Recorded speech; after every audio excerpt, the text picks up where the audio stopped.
वो विधानसभा है जिसकी आज हम चर्चा करेंगे, बथनाहा विधानसभा। फिलहाल तो यहाँ बीजेपी का कब्जा है।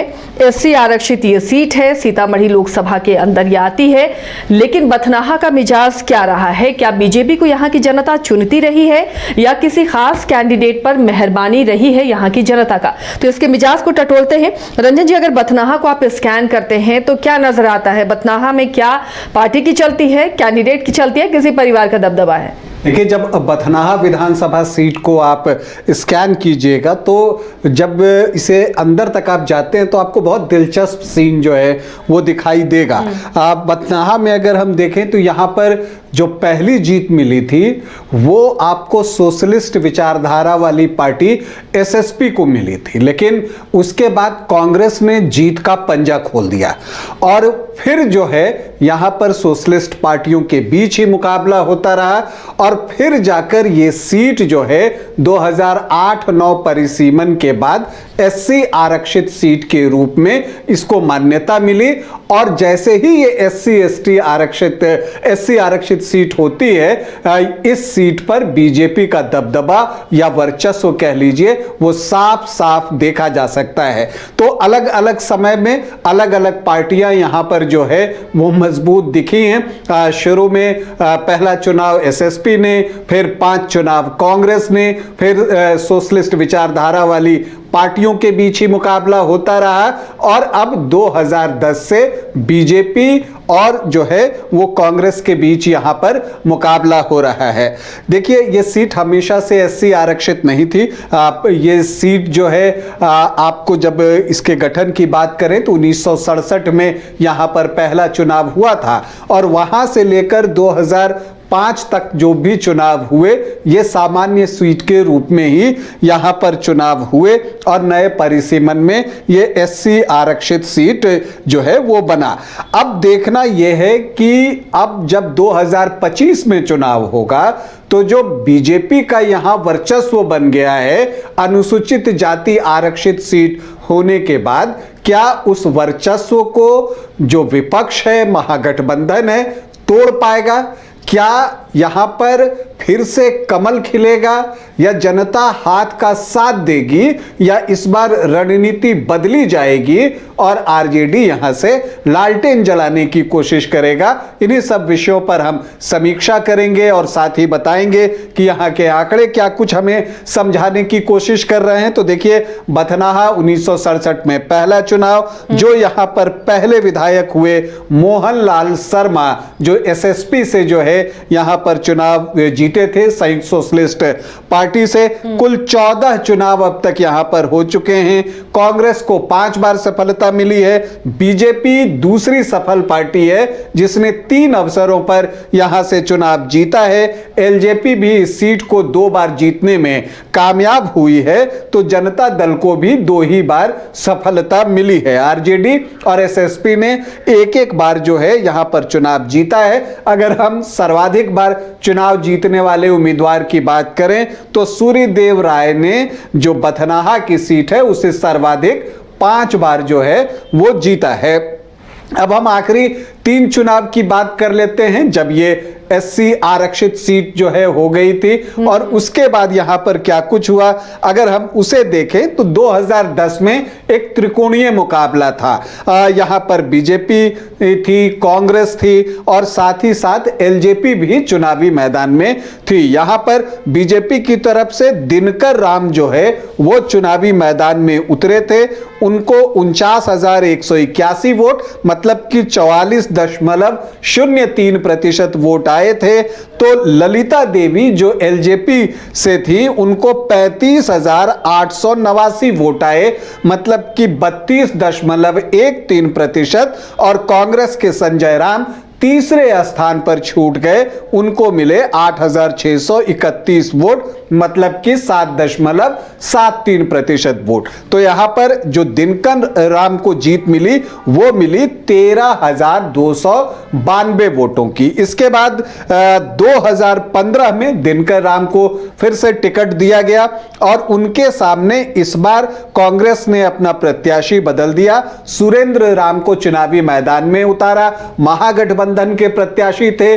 जेडीयू, आरजेडी, कांग्रेस एक साथ चुनाव लड़ रही थी और सामने बीजेपी थी एनडीए की तरफ से। तो बाकी जगह पर महागठबंधन ने कमाल दिखाया था, लेकिन बथनाहा में महागठबंधन 2015 में भी कमाल नहीं दिखा सका और दिनकर राम जो है फिर से एक बार जीते, बल्कि पिछली बार जितने से जीते थे उससे ज्यादा वोटों से जीते आमने सामने की लड़ाई में। दिनकर राम को आए 74,763 वोट, उनका मत प्रतिशत बढ़कर हो गया 49.11% और सुरेंद्र राम जो कांग्रेस प्रत्याशी थे उनको आए 54,597 वोट, मतलब कि 35.86% वोट और दिनकर राम की जीत हुई 20,166 वोटों की।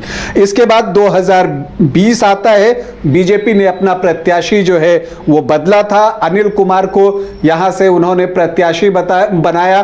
अनिल कुमार की काफी चर्चा भी हुई थी एक वक्त जब उन्होंने बीपीएससी का रिटन एग्जाम क्लियर किया था, लेकिन उन्होंने कहा कि वो समाज सेवा में ही रहना चाहते हैं, राजनीति में ही रहना चाहते हैं। तो अनिल कुमार के सामने एक बार फिर से संजय राम को इस बार प्रत्याशी बनाया, जो 2010 में कांग्रेस के टिकट पर चुनाव लड़े थे।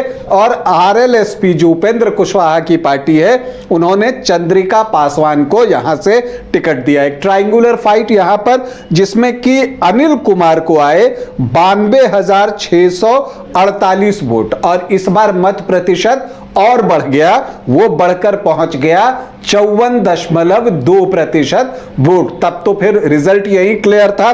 संजय राम जो है वो दूसरे स्थान पर रहे 45,830 वोटों के साथ 26.8% और चंद्रिका पासवान को आए 9% वोट, मतलब 15,322 वोट। तो जीत मिली अनिल कुमार को कितने वोटों से? 46,818 वोटों से।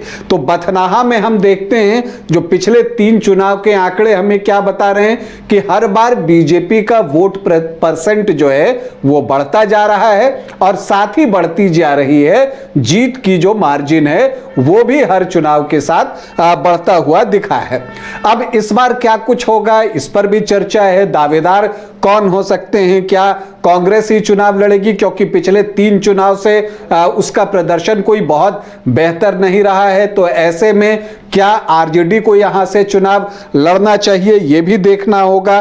तो ये एक चर्चा यहां पर चल रही है और जो एक फार्मूला निकालने की कोशिश हो रही है महागठबंधन से कि हार जीत का मार्जिन 15,000 से ज्यादा का है। अगर हारे हैं 15,000 से ज्यादा तो वहां पर या तो प्रत्याशी बदले जाएं या सिंबल बदला जाए। तो यहां तो हार जीत का मार्जिन जो है वो 46,818 है। तो हो सकता है कि ये सीट जो है आरजेडी ले ले। वैसे अगर कांग्रेस की बात करें तो उनके पास वही 2 उम्मीदवार हैं, संजय राम और सुरेंद्र राम। आरजेडी से रंजन राम यहां पर प्रयास कर रहे हैं। लालू प्रसाद फैमिली के क्लोज रहे हैं और उनकी कोशिश है कि उनको यहां से जो है लालटेन के निशान पर चुनाव लड़ने का अवसर मिले। लेकिन बीजेपी में भी चर्चाएं बहुत सारी हैं। हालांकि मुझे लगता है कि अनिल राम ने जितनी मैसिव विक्ट्री हासिल की है उसके बाद शायद उनका टिकट न कटे। 46,818 वोटों की जीत है तो वो तो हैं ही। इसके अलावा जो 2 बार के विधायक हैं दिनकर राम, वो उनके जो पोते हैं कुंदन राम, वो भी बहुत सक्रिय हैं और लगातार जनसंपर्क वो कर रहे हैं और वो भी यहां पर दावा ठोकते हुए साफ साफ दिख रहे हैं। इसके अलावा एक एडवोकेट हैं शोभा राम, वो भी जो है कोशिश कर रही हैं, वो भी बीजेपी से 1 दशक से ज्यादा समय से जुड़ी हुई हैं। एलजेपीआर से जो चिराग पासवान की पार्टी है वहां से भी कुछ एक जो प्रत्याशी हैं वो कोशिश कर रहे हैं। हरिनारायण पासवान, जो हैं वो उनकी कोशिश है। आरएलएम से चंद्रिका पासवान जो पिछला चुनाव भी लड़े थे और आरएलएसपी से लड़ते हुए उनको 15,000 से ज्यादा वोट आए थे, 9%। तो एक दावा उनका भी हो सकता है, लेकिन मुझे लगता है कि जीत इतनी बड़ी है कि अनिल कुमार का टिकट शायद ही कटे। अब अगर हम यहाँ के जातीय समीकरण की तरफ हम बढ़ें तो यहाँ पर आपको देखिएगा कि जो कोयरी वोटर्स हैं उनकी संख्या बहुत अच्छी है और सामान्य जाति के वोटर्स भी ठीक ठाक संख्या में हैं, लेकिन एमओवाई को भी एक ब्लॉक बनता है, उनके पास भी वोट है, लेकिन दलित, अति पिछड़े ये महत्वपूर्ण हो जाते हैं बथनाहा में। तो एक अनुमान के अनुसार जो यहाँ पर अनुमानित प्रतिशत है जातियों का, अगर हम उस पर चर्चा करें तो जो अनुसूचित जाति हैं वो 15.13%, मुस्लिम यहाँ पर लगभग 14% हैं, 13.9%, यादव यहाँ पर 10 से 11% हैं, राजपूत यहाँ पर 6 से 7% हैं, तो भूमिहार भी यहां पर 3.5 से 4.5%, 5% तक आप मान सकते हैं। ब्राह्मण भी 4 से 5% के आसपास हैं। तो जो सामान्य जाति के वोट हैं वो 14 से 16-17% तक पहुंचते हैं। अगर आप कोयरी, कुर्मी और धानुक इन तीनों को जोड़ दीजिए तो ये ब्लॉक भी 14 से 16% के आसपास आ जाता है। वैश्य सीतामढ़ी के इलाके में अच्छी संख्या में मिलते ही हैं, चाहे आप लोकसभा चुनाव के दौरान भी देखें तो सीतामढ़ी लोकसभा हो या आप शिवहर की तरफ चले जाएं तो यहां वैश्य वर्ग के जो वोटर्स हैं उनकी संख्या अच्छी रहती है। तो यहां पर वैश्य जो हैं वो 11 से 12% हैं। तो अब इसमें मल्लाह भी यहां पर 3 से 4% हैं। तो एमओआई को अगर आप देखिए तो 24-25% के आसपास यही वोट पिछली बार कांग्रेस प्रत्याशी को आया भी था। इस बार चूंकि वीआईपी साथ में है तो मल्लाह वोटर्स पर जो है उनकी नजर होगी। अब प्रदेश अध्यक्ष जो है मंगनीलाल मंडल बनाए गए हैं तो धानुक वोट पर भी एक नजर होगी। अब कितना कामयाब होते हैं ये देखना दिलचस्प होगा, लेकिन समीकरण यहां पर जो है वो बीजेपी को स्ट्रांग बनाती है और इसे तोड़ने के लिए जो अन्य पिछड़ी जातियां हैं और अति पिछड़ी जातियां हैं उसमें महागठबंधन को सेंध लगानी होगी और तगड़ी वाली सेंध लगानी होगी। थोड़े बहुत से काम नहीं चलना है। अगर वहां पर वो सेंधमारी कर सकते हैं और उस ब्लॉक से वो वोट निकाल पाते हैं और जो अनुसूचित जाति के वोटर्स हैं उनको अपने साथ जोड़ के रख पाते हैं, तब मुकाबला जो है एक करीबी होने की संभावना है। लेकिन समीकरण यहां पर जो है वो बीजेपी के पक्ष में दिखता है और यही वजह है कि पिछले 3 चुनाव से बीजेपी यहां पर लगातार जीत रही है। तो ये बथनाहा का पूरा स्कैन रिपोर्ट था कि किस तरह बथनाहा में जंग होती रही है और यहाँ पर क्यों और कैसे जीत मिलती रही है। समीकरण क्या कहते हैं।